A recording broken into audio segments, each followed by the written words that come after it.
Hey everyone, Susan here, and I hope you are having an outstanding day. And I want to thank you. Thank you for being here. Thank you for being one of the thousands of people around the world who listen to the show.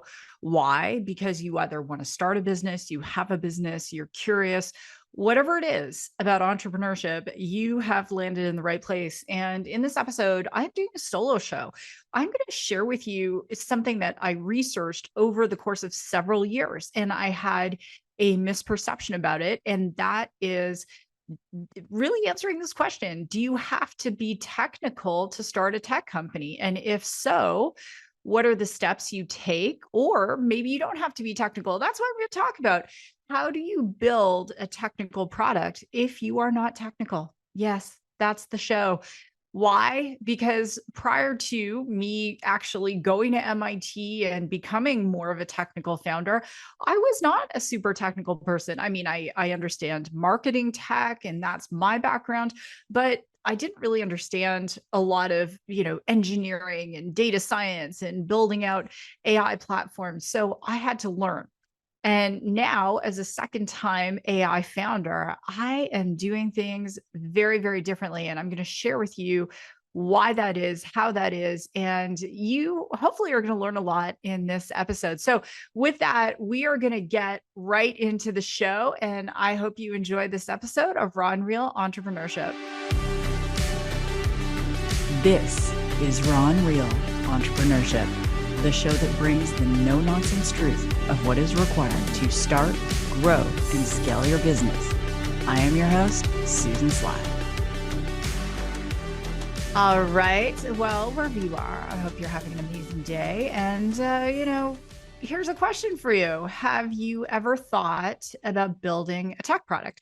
And oh my gosh, I've been doing so much networking, and the day I'm doing the show, because it is Raw and Real Entrepreneurship, I have to tell you, I am tired. My husband flew out on an early flight this morning. So he was up at 3:30 in the morning. And then our rescue cat, Nigel, he got up. And so I have been up for a very long time, and I am committed to getting you a new show every single week. And so I was doing a lot of research and using my different AI tools like, Answer the Public and Chat GPT, and what do I want to do? And I came to this conclusion. I wanted to share with you something I've learned as a technical founder that I didn't know prior to becoming a technical founder. And here's the thing: you don't have to be a technical founder to start a tech company. I mean, sure, it's helpful, but at the end of the day, the goal is to get something out there in the market that people are going to pay for, right? Yes, nod your head, smile. Absolutely. So I'm going to talk about how to build out your MMP. And what is an MMP? It is a minimum marketable product. So we used to refer to this as a beta or a MVP, a minimum viable product. In my studies at MIT, because money is not cheap anymore, interest rates are higher, VCs are holding their funds a little closer to their chest. One of my professors said, let's talk about MMP. So what is it that you can build that is a minimum marketable product that even this very basic stripped down version of what you're going to get out, people will pay for? And I've interviewed hundreds of founders, and the ones that have been the most successful that I have found are able to put out an MMP and get that early proof of value POV that says, hey, someone is going to pay for this. So it doesn't matter what your product is. Even if you're not thinking of building a technical product, you are going to find substance in this episode, because I'm going to be sharing with you four different ways that you can get your product spun up and out to market. And at the end of the day, if you are using OPM, other people's money, you have a responsibility to get your product out there to the market and have people begin to pay for it in a very cost-effective way. So we're going to talk about some of the ways that are more cost-effective than others. And we're going to talk about what steps you can take if this is something you really want to pursue. So let's get right into this. So the first way that you can get your MMP spun up is to do it yourself. So if you are a technical person and you want to build a tech product, then that might be easier for you. So you might have a job, and maybe you have kids, and you're like, oh, this is something that I could create the architecture for, and I could probably begin to do some coding on it, and I can use some off the shelf tools and begin to put this together. So I have a friend, and I won't say what his name is, but he is an engineer and he is very, very bright. He's one of my MIT colleagues. He works full time and he's thinking of doing a startup. And in his mind, he already has the architecture for it. He's done a tremendous amount of research and he can begin to build out a lot of the parts of his MMP. And so if you're that kind of person, then that's great. And if you're not building a tech product, it might be another kind of product. Like how many people have started some kind of food-based product and they made those gluten-free cookies in their own kitchen, or they made that pie in their own kitchen, or they made that crafting thing, in their workshop or whatever it is. So if you have the ability to build out your own prototype or your own minimum marketable product that someone's going to buy, kudos to you, because that is the lowest cost thing to do. And then guess what? If no one wants to buy it, you didn't spend a lot of money getting it spun up. And that is fantastic. One of the biggest reasons entrepreneurs fail is because of cash flow. That's number one. Why did they run out of cash? They weren't responsible enough, or was it they really didn't do their research to see if there was a market fit for what it is they had? As an aside, women-based founders are actually more profitable in the early years than their male colleagues. And one of the reasons is because women tend to look at all of the different obstacles in terms of where there could be costs associated. And we're also really good at being resourceful. And so one of the big things, and if you've ever heard me speak live or seen some of my videos, me speaking and talking about women entrepreneurs, is that I love male entrepreneurs too. My dad raised me as a single dad. He's amazing. He's still going strong at 84 years old. His name's Joe. He was an engineer. He was an entrepreneur. The one of the things I'm going to say is you really need to bring some women into your leadership team. Maybe there's a space for a co-founder, maybe there's a space for a female advisor, but studies show that companies with at least one female co-founder, founder, advisor, they do tend to do better. So just something to think about as I went off on that little riff about, really, saving on your costs. The second way that you can get a technical product at the door is to hire a external dev shop. And so there are lots of great ones out there that you can, just Google and look for their ratings, hopefully interview some of their past customers, and you can pay them to build out whatever it is that you're thinking.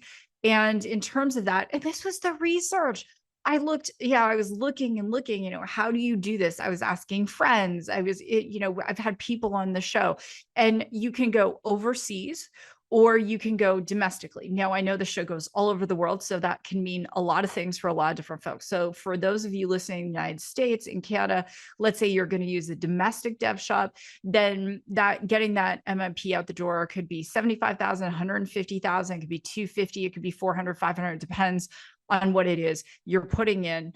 I would suggest strongly that you keep that MMP south of 250,000 if you can do it, because that way, as you're getting your product out the door, if it is a B2B product, business to business, you might only need one sale to actually pay for it. If it's business to consumer, you need a lot of folks using whatever it is you're building. But the 250,000 mark, if you can keep it in and around there or less, that's a great thing to get that initial MMP out the door.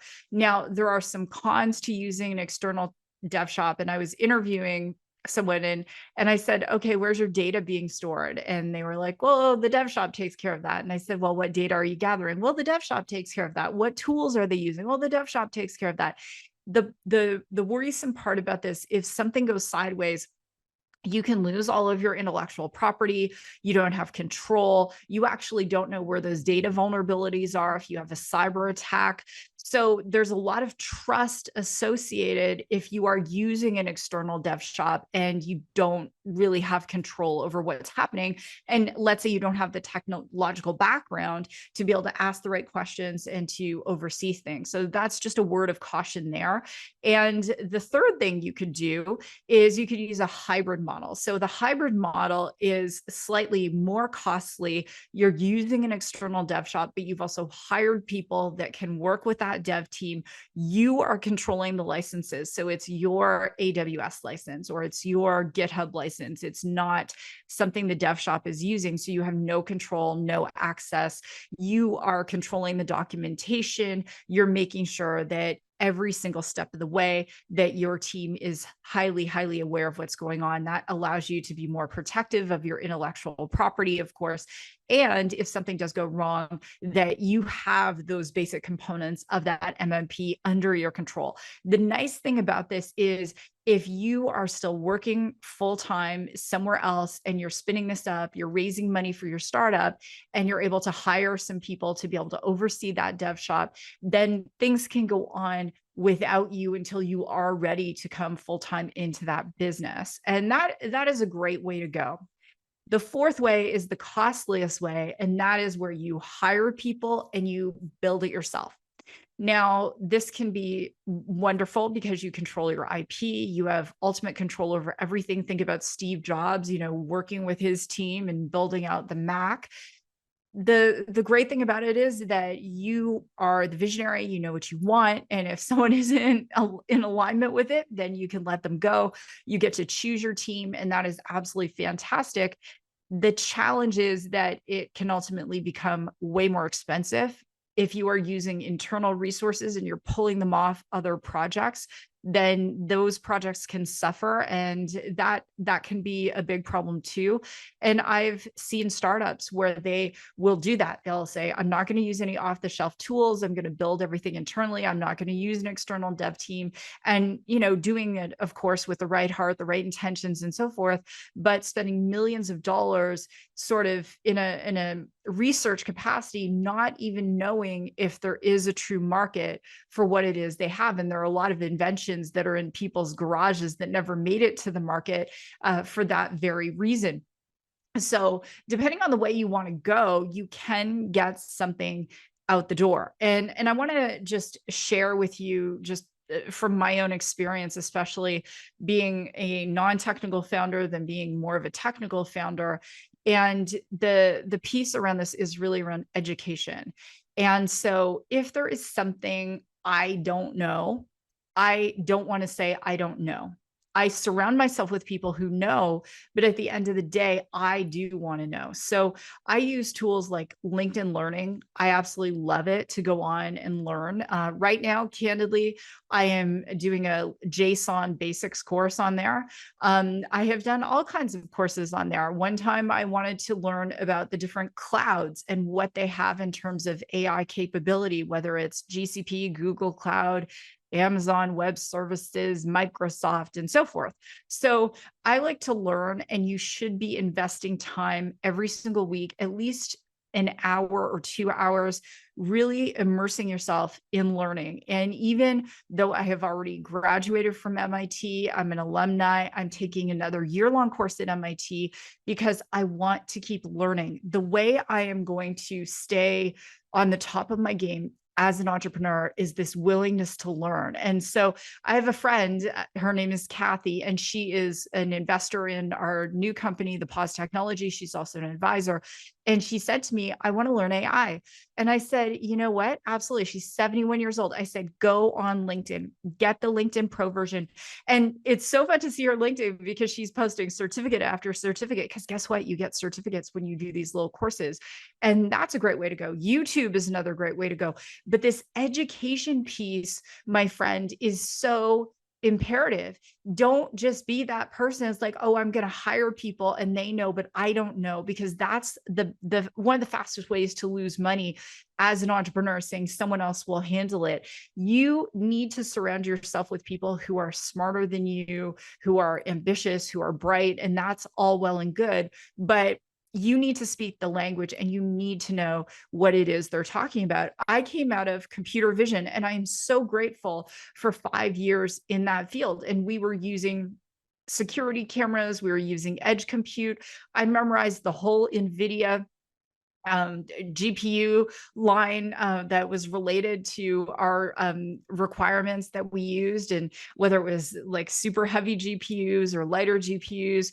I started to learn about the different CPUs required, and to be able to do that configuration, to be able to know, okay, if we had to spin up an environment that would be conducive to computer vision at the edge for retail, I knew the components that were required, and I had to learn that. And now I'm in a different kind of AI. Not all AI is the same, and that's for another show or a talk. It's that now I'm using generative AI. And so that is new to me. And there's still GPUs over there, but we're not using edge servers, and we're not using some of the compute and the IoT. We're using different Internet of Things devices to be able to pull off what it is we're building.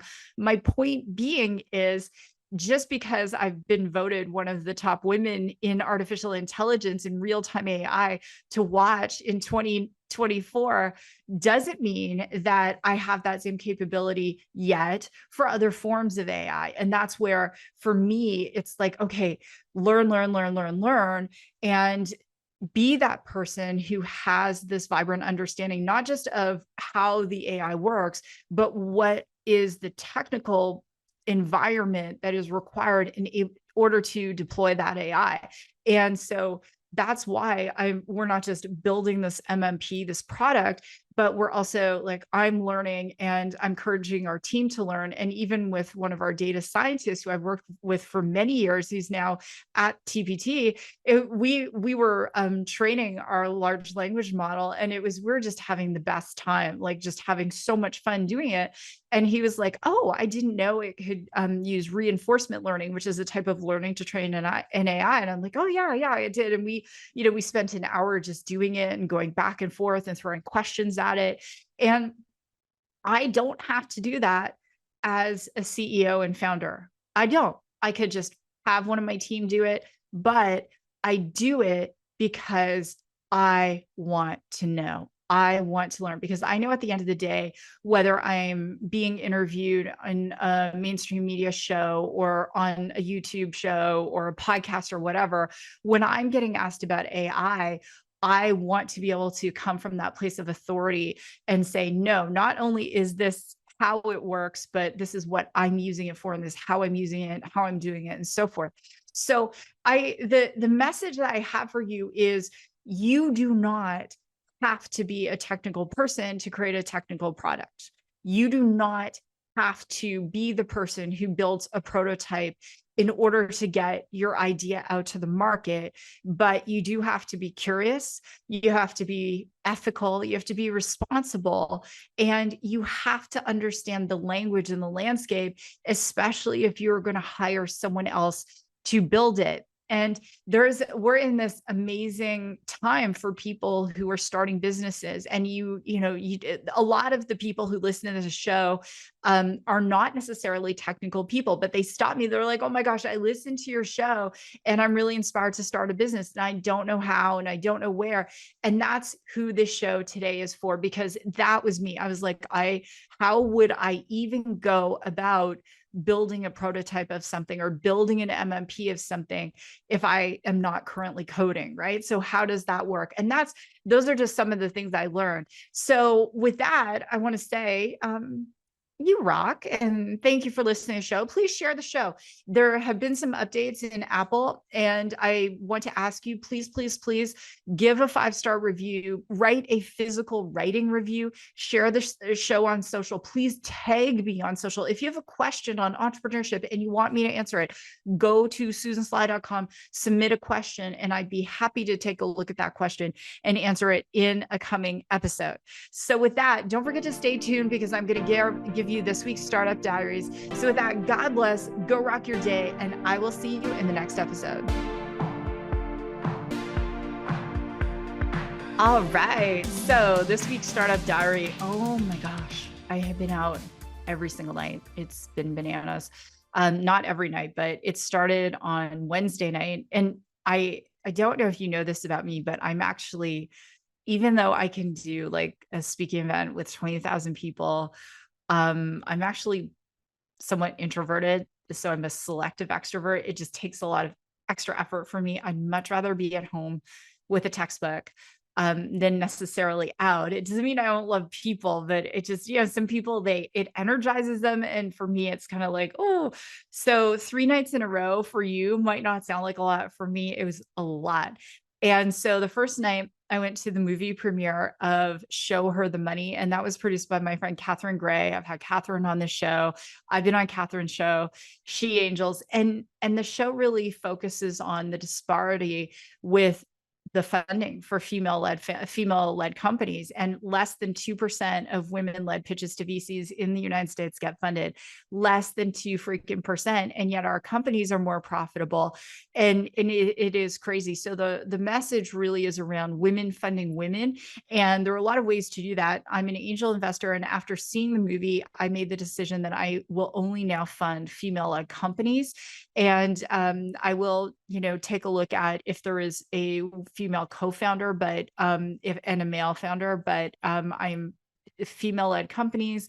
That's where my ethos is going to be right now. This year, I'm investing in my own startup. So I'm not deploying capital as an angel investor, but I have. And I've invested in companies like Jen Pelka's company, Unfem Wines. Jen's been on the show. Lori Harder's company, Glochi. I'm an investor in that company. And I'm an investor in other companies too. So right now I have a small startup portfolio, and I'm an advisor to companies that have equity in. But that was a big thing. So the premiere was fun.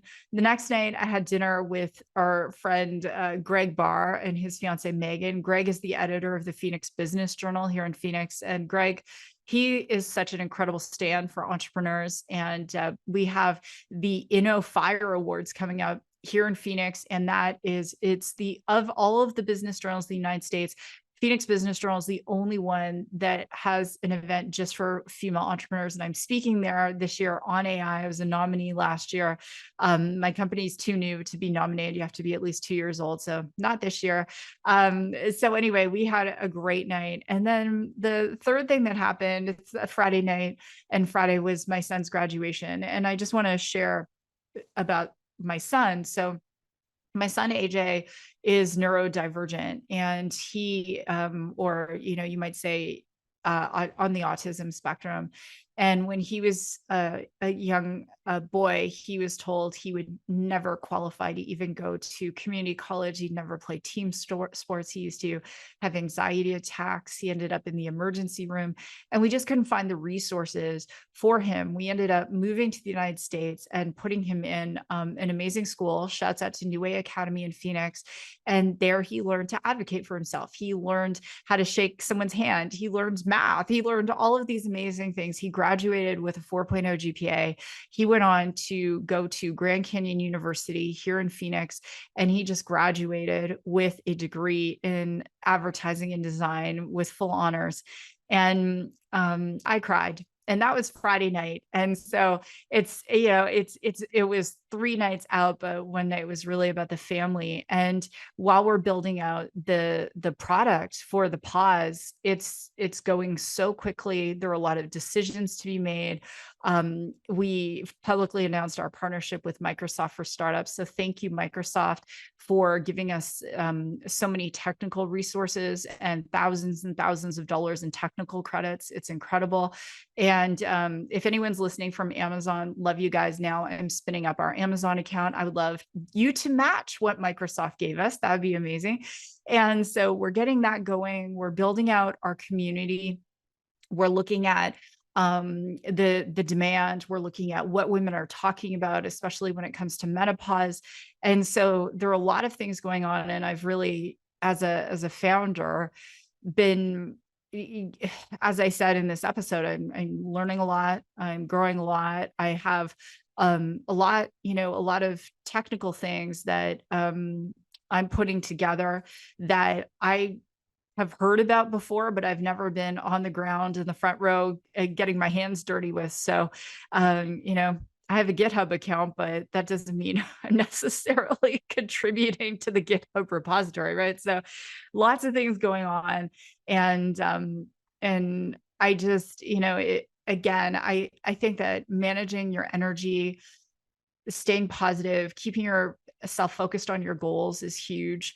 I have little Post-its up of my, what my objectives are to really build this community of 1 million happy users who are using the platform daily. That means so much to me to be able to help women positively navigate menopause. It's incredible. So my goals are up in front every morning, and I'm rereading The Magic of Believing by Claude Bristol. I'm making sure that at night I am recording all of my wins, but I'm also focused on the wins that I want to have the next day. When I go into the gap, like a wall kicking moment at WKM, I'm either getting on the treadmill, going for a walk, or I'm just writing what I call a love list and writing down all the things I love just to reset my mind. Listening to a ton of audiobooks as well. I'm finishing Benjamin Hardy and Dan Sullivan's book, Who Not How. I've read The Gap in the Game this year. I've also read 10X is better than 2X. So many things that I'm doing to stay in the right mindset, because I know that when I am in that mindset, things flow easily. I just meet the right people. I have the right conversations, but I can't afford 1 minute of negativity or pessimism, because that costs me a tremendous amount of opportunity. So that's been the last week, and I am looking forward to going away for a few days at the end of next week. I'll be with one of our advisors and investors, and we'll be focused on what the community is going to look like and start to invite people into the community. So that's this week's Startup Diary, and we are making some changes with the show, with the diaries. And really, I do this for all of you. It's not for me, believe me, it's a labor of love, but I know that at least one of you needs to hear these messages, because you're sitting on the fence and looking for the courage to start a business, and you really need to just get started. So with that, that's this week's diary, and I will see you in the next episode.